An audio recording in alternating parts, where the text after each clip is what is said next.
কে দেখো মা, তোমার হাওয়ায় যেতে তোমার কাছে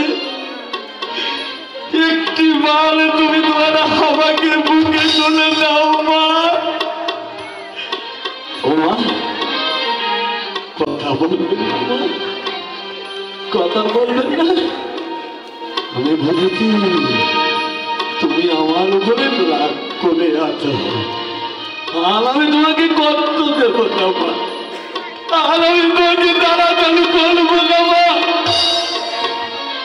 জানো মা, কত রাত, কত দিন, কত মাস আমি ঘুমাইনি, আমি তোমাকে বলে বোঝাতে পারবো না। তোমার ওই কোমল হাত দিয়ে তোমার কখনো সোনার মাথায় হাত বলিয়ে ঘুম পাড়ানি গান গেয়ে আমাকে একটু ঘুম পাড়িয়ে দাও না, দাও না। ও মা, দাও না মা, আমার মাথায় একটু হাত বুলিয়ে ঘুম পাড়ানি গান গেয়ে আমাকে একটু ঘুম করে দাও। আমি তো মায়ের ছেলে, আমার মায়ের কোলে মাথা রেখে ঘুমাবো, আর আমি শান্তির ঘুমাবো। ছেলেটা কত জায়গায় আমি খোঁজ করলাম, পেলাম না।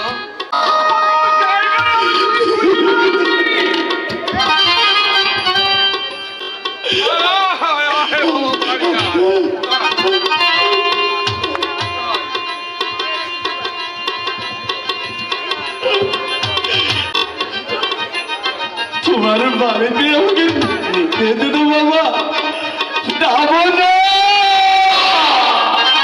আমার মায়ের কাছে থাকবো, তোমার রাত প্রাতনে আমি আর ফিরে যাবো না বাবা।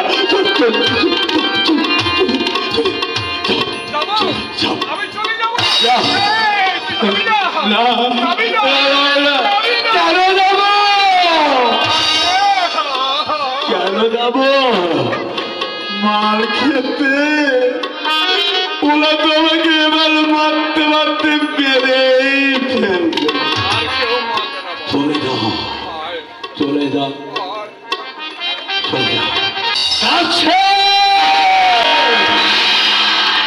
জমিদার বীরেন্দ্রনারায়ণ পাল চৌধুরী তার সন্তানের প্রতি কর্তব্য পালন করবার জন্য ঢুকলে ঢুকলে ঢুকলে ঢুকলে হাউমাউ করে কাঁদছে কাঁদছে কাঁদছে।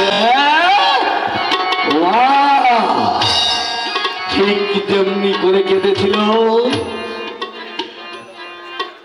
কংসের কারাগারে বন্দিনী দেবকী, তার অত্তমুগল বোধাত ভগবান শ্রীকৃষ্ণকে গোকুলে পাঠিয়ে দিয়ে কংসের কারাগারে বসে শুধু মুখ চাপড়ে কেঁদেছিল। তেমনি আমার বাবা এই জমিদার বীরেন্দ্রনারায়ণ চৌধুরী সন্তানের প্রতি কর্তব্য পালন করতে গিয়ে বুক চাপড়ে কাঁদছে।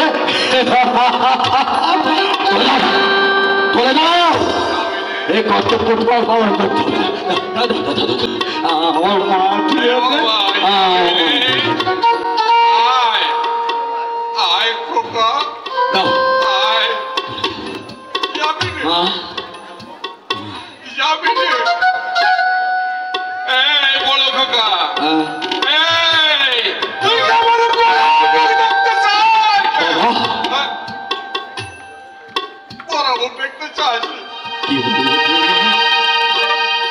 কি বললে?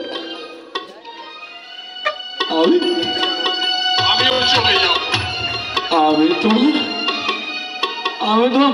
মলা মুখ দেখতে চাই। পারলে তুমি আমাকে এ কথা বলতে বাবা।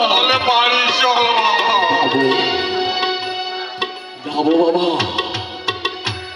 তুমি তো জানো বাবা রাজা দশরথের আদেশে শ্রীরামচন্দ্র মা সীতা দেবীর হাত ধরে 14 বছরে এই জন্য বনবাসে গিয়েছিল।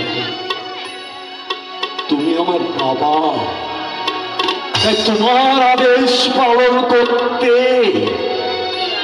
শত দুঃখ, শত কষ্ট, শত বেদনাকে মাথায় করে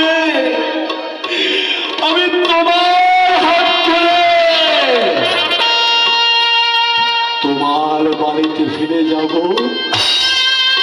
তোমার বাড়িতে যাবার পর আমার যদি মৃত্যু হয়, আমি জানবো আমার পিতার আদেশ পালন করতে গিয়ে আমি আমার জীবনটাই উৎসর্গ করেছি বাবা। তুমি আর কেঁদো না বাবা।